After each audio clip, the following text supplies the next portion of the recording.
Chairwoman Kiggins, Ranking Member Ramirez, and members of the subcommittee, thank you for the opportunity to testify on the OIG's independent oversight of VHA's management of recruitment, relocation, and retention incentives. These incentives are meant to help VA entice candidates to accept hard-to-fill positions or to retain high-quality staff. Our work focused on identifying whether VHA used incentives effectively, complied with the law and VA policy, and acted as strong stewards of taxpayer dollars. As the OIG has documented, VHA faces significant staffing shortages in key positions, also known as critical need occupations. This long-standing challenge affects clinical positions, as well as non-clinical support and security functions. Critical need occupations are often difficult to fill due to the limited number and quality of candidates, unfavorable employment trends, and lack of appeal for the position's duties or geographic location. Our work shows that, despite VHA's ability to hire non-competitively, they continue to experience staffing shortages for positions fundamental to the safe and effective delivery of care to veterans. Other OIG reports highlighted weaknesses in VA's processes and controls governing the use of pay incentives. Our 2017 audit found that VA needed to improve controls over recruitment, relocation, and retention incentives to ensure they were strategically and prudently used. We also reported in May 2024 that VA awarded $10.8 million in critical skill incentives to nearly all VHA and VBA central office executives without required support, showing the employee possessed a high-demand skill or skill that is out of shortage. Over 182 senior executives received payments averaging about $60,000 each. Subsequently, over 90% of those funds had been recouped.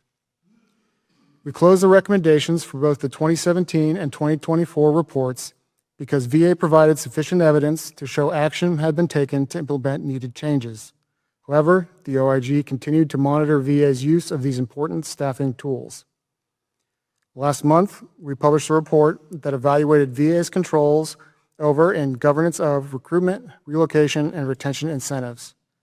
It focused on awards paid to VHA employees from fiscal years 2020 through 2023 and tested many of VA's actions taken in response to the 2017 OIG report. Overall, we found that VA used incentives extensively to address critical staffing needs.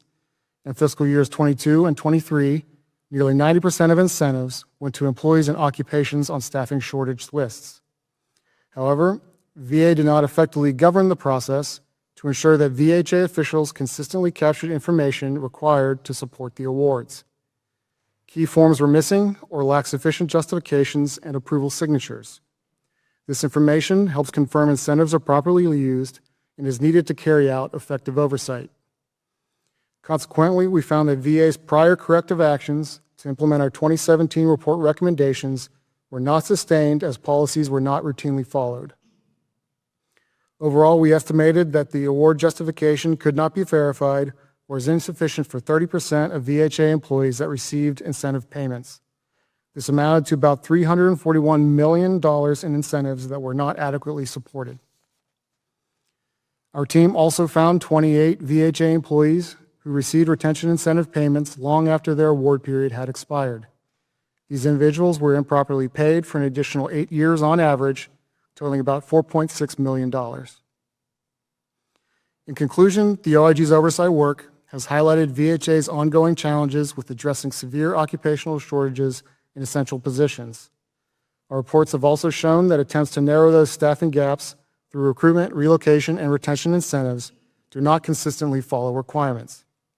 It is also concerning that these issues are not routinely detected by VA's quality control measures. VHA must emphasize to responsible personnel the importance of following policies and procedures to safeguard against improper payments. OIG teams will continue to monitor VHA staffing needs and the use of incentive payments. In doing so, VHA will be held accountable for securing qualified personnel to provide high-quality care to veterans while making the most effective use of taxpayer dollars. Chairwoman Kiggins, this concludes my statement. I would be happy to answer any questions you or members of the subcommittee may have.